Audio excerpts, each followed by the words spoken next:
Tout roman naît d'une idée, et cette idée est souvent le premier vecteur de motivation. Mais si l'idée est nécessaire à la naissance du roman, la motivation, elle, n'est pas essentielle à son aboutissement. Elle n'est pas essentielle, mais elle peut se révéler utile, et s'il est impossible de toujours la posséder, on peut néanmoins développer des stratégies pour la sauvegarder le plus longtemps possible. La motivation est volatile. Elle naît, elle s'allume. Elle vient et elle va. Elle meurt aussi parfois. Pour moi, elle est un feu qui peut s'éteindre, mais qu'on peut aussi raviver, voire entretenir. Aujourd'hui, je vous propose de voir comment on peut protéger le feu de sa motivation des intempéries, tout en lui donnant l'air nécessaire pour le maintien de ses flammes. En somme, je me propose de vous donner des pistes qui, je l'espère, vous aideront à cultiver le feu de votre motivation de façon à mener à bien votre projet d'écriture.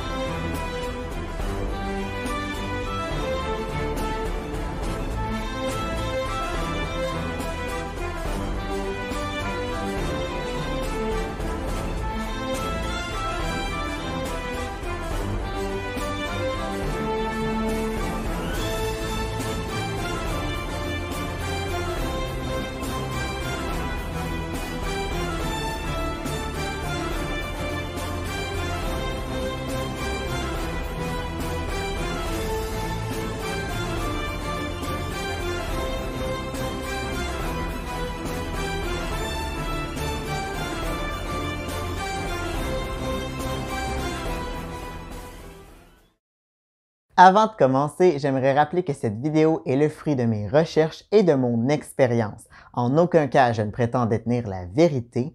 Gardez à l'esprit que je peux me tromper et ce qui a marché pour moi n'aura peut-être pas les mêmes effets sur vous.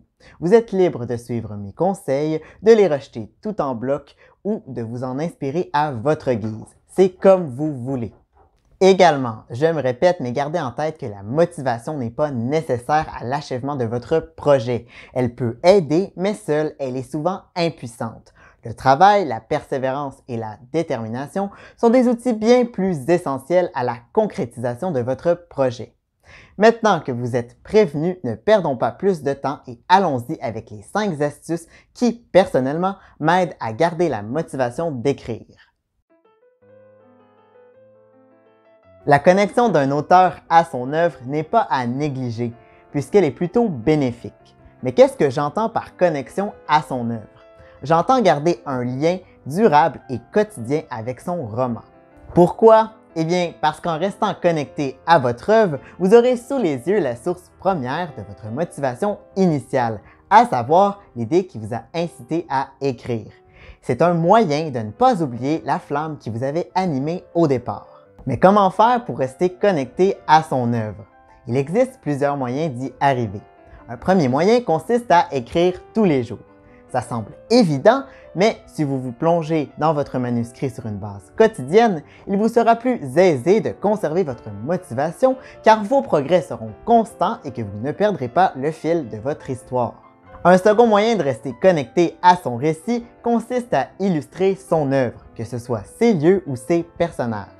Pour ce faire, vous pouvez tout dessiner vous-même ou, si vous ne possédez pas la fibre artistique, vous pouvez vous tourner vers des sites qui vous permettent de créer gratuitement des avatars ou des cartes de votre monde. Je vous mettrai des liens en barre d'infos. Il est également possible d'utiliser des images trouvées sur la toile ou, si le cœur vous en dit, d'encourager un artiste en lui passant commande. Créer des Sims est aussi une autre façon d'illustrer vos personnages, surtout si vous désirez les voir se mouvoir ou interagir entre eux. En ayant des illustrations de votre histoire sous les yeux, vous garderez en tête ce pourquoi vous écrivez, ce qui est important car sans votre plume, vos protagonistes et votre monde ne peuvent exister. Un troisième moyen de rester connecté à son histoire consiste à utiliser la musique, vecteur puissant pour l'inspiration. Vous pouvez créer des playlists qui traduisent bien l'ambiance de votre roman ou d'une scène particulière. De même, vous pouvez trouver une musique thématique et l'écouter avant votre séance d'écriture. Demandez-vous quelle serait la trame sonore idéale si votre roman devait être adapté au grand écran. Il est également possible de donner une voix à vos personnages en leur attribuant à la manière d'une comédie musicale, des chansons qui traduisent leurs pensées ou relatent leur vécu. C'est un moyen de renforcer votre connexion avec vos personnages. L'idée, c'est qu'en entendant la trame sonore de votre récit ou la voix de vos protagonistes, vous ne serez que plus enclin et motivé à écrire la suite de leurs aventures. Non? Un quatrième moyen de rester connecté à son œuvre consiste à matérialiser son roman. Pour cela, il y a plusieurs choses que vous pouvez faire. Vous pouvez créer des goodies à l'effigie de vos personnages ou de votre monde. Pourquoi ne pas utiliser les illustrations évoquées plus tôt pour créer des affiches, des signets, des porte-clés ou même des t-shirts? Votre protagoniste est un amateur de café? Pourquoi ne pas créer une tasse à son effigie? Votre antagoniste ne retire jamais sa casquette fétiche? Pourquoi ne pas en créer une à son image? J'ai moi-même fait imprimer un de mes dessins sur la coque de mon téléphone de façon à garder mes personnages sous les yeux tous les jours. Si vous trouvez ça bizarre de concevoir des produits à l'effigie de son roman, allez voir la chaîne de Michael Bieli, que je mettrai en description.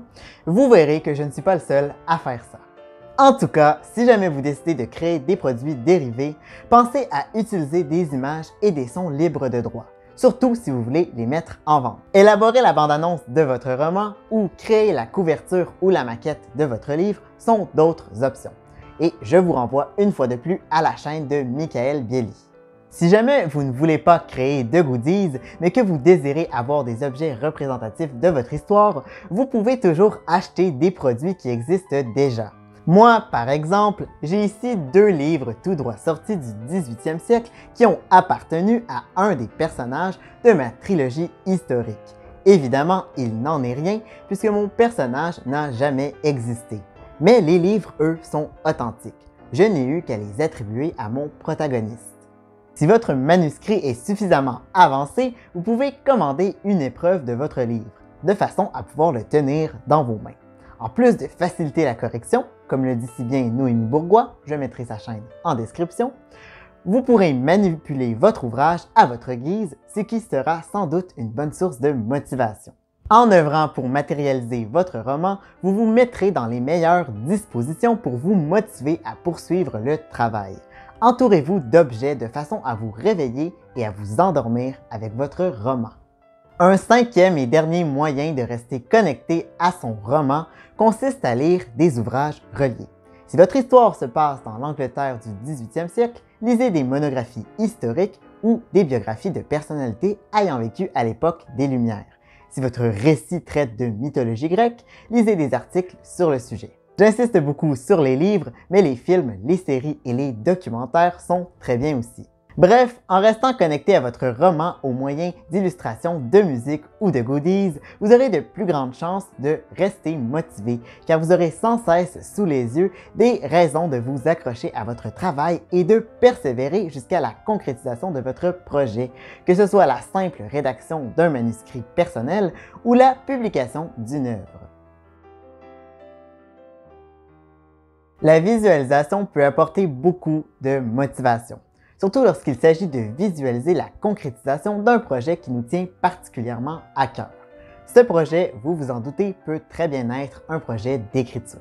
Pour commencer, vous pouvez déjà imaginer votre manuscrit achevé ou votre roman publié.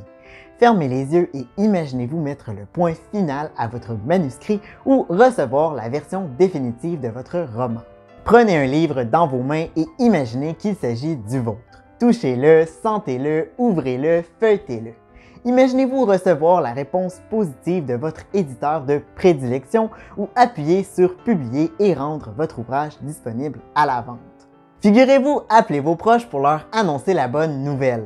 N'hésitez pas à pousser votre imagination aussi loin que souhaité. Imaginez vos futurs lecteurs vous laisser de bons commentaires ou vous écrire pour vous dire à quel point votre œuvre les a touchés. Imaginez-vous donner une entrevue à la télé, signer des autographes dans un salon, recevoir un prix littéraire prestigieux ou découvrir l'adaptation cinématographique de votre œuvre. Imaginez le casting, imaginez le réalisateur si vous voulez. Rendez-vous dans des librairies ou des bibliothèques et imaginez votre livre sur les étagères. créez la cote de votre document et trouvez son emplacement sur les rayons. Prenez une revue littéraire et ajoutez une fausse page de description ou de critique positive de votre ouvrage. Ajoutez-y votre photo ainsi que celle de la maquette de votre livre. Imaginez votre auteur préféré tomber sur votre roman et le couvrir d'éloges. Ne vous bornez en rien, ne vous refusez rien. Visualisez la concrétisation de votre projet à son meilleur. Non seulement la visualisation est-elle bonne pour la santé du corps et de l'esprit, mais elle a également tendance à stimuler la motivation. Alors, pourquoi ne pas l'essayer? La réalisation d'un roman est une tâche fastidieuse. De l'avènement de l'idée à la publication, en passant par l'ébauche du plan, la rédaction, la relecture et les corrections, il se passe souvent plusieurs mois, voire plusieurs années, ce qui peut vite devenir rébarbatif. D'où l'importance d'organiser son travail. On devient vite submergé devant une tâche aussi laborieuse. Or, un esprit submergé a tendance à procrastiner, ce qui est vraiment mauvais pour la motivation. On y reviendra au point 5. Pour éviter cela, l'organisation est d'une grande utilité. En organisant son travail, on sait ce qu'on doit faire à chaque instant, ce qui nous évite de nous retrouver dans le néant et dans l'incertitude. Ainsi, fixez-vous des objectifs. Planifiez les tâches à accomplir en les séquençant et en les divisant pour les rendre moins pénibles. Mais surtout, notez votre avancement afin d'être en mesure de constater vos progrès. De prime abord, l'organisation est peu ragoûtante. Mais lorsque bien utilisée, elle devient très avantageuse. Car il n'y a rien de pire que ne pas savoir où donner de la tête. On souligne souvent l'importance de bien s'entourer. Cette maxime se révèle tout à fait valide pour qui souhaite écrire un roman. On l'a dit, l'entreprise est laborieuse. Beaucoup se lancent dans la course, mais peu franchissent la ligne d'arrivée. Ces simples faits sont suffisants pour démotiver un auteur pour toute sa carrière. Alors, inutile de vous entourer de gens pessimistes qui ne feront que vous énumérer les aspects négatifs de votre projet. Laissez tomber les gens relous qui vous rappelleront 20 fois par jour que vous perdez votre temps en écrivant votre roman. Fuyez ces gens et s'ils s'avèrent faire partie de votre famille proche, évitez tout simplement de leur parler de votre projet et trouvez des gens positifs qui, eux, sauront vous comprendre et vous encourager. Rejoignez des groupes d'écriture, trouvez des chaînes ou des comptes inspirants pour échanger avec d'autres passionnés. S'il se peut, investissez les médias sociaux et rassemblez une communauté autour de votre travail. Servez-vous de ces comptes comme des éléments motivateurs, mais surtout, comme le dit Noémie Bourgois, n'hésitez pas à vous désabonner ou à désactiver les notifications si certains comptes vous nuisent plus qu'autre chose. L'entourage est important, alors choisissez-le bien, car il peut être un vrai levier pour la motivation. La procrastination a l'effet pervers de saper la motivation. Si vous avez vu ma vidéo sur le sujet, vous savez que la procrastination au long cours crée chez nous des émotions négatives comme la culpabilité, ce qui désagrège notre motivation. D'où l'importance de combattre nos envies procrastinatrices. N'oubliez pas que si l'appétit vient en mangeant, la motivation, elle, vient en travaillant.